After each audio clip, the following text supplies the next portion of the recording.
यवतमाळ फुलसावंगी येथे संशयास्पद मृत्यू, उष्णघाताने जीव गेल्याची चर्चा। यवतमाळ जिल्ह्यातील महागाव तालुक्यातील फुलसावंगी वार्ड क्रमांक 2 परिसरात आज दिनांक 30 मे दुपारी 1 वाजता एका 40 वर्षीय इसमाचा संशयास्पद मृत्यू झाल्याची घटना उघडकीस आल्याने एकच खळबळ उडाली आहे।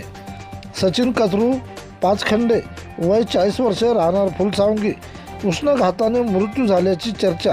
मिळालेल्या माहितीनुसार सचिन याला मद्यपानाचे व्यसन होते। कडक उन्हात मद्यपानाच्या नशेत जमिनीवर पडेल होते। त्याची हालचाल बंद होताच नागरिकांनी घेतली धाव, तोपर्यंत त्याचा मृत्यू झाल्याचे स्पष्ट झाले होते।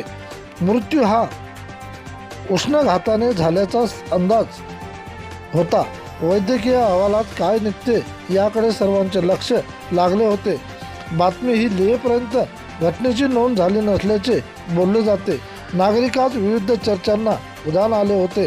सचिन पाचखंडे यांचे पश्चात आई, पत्नी, एक मुलगी, एक मुलगा असा परिवार आहे।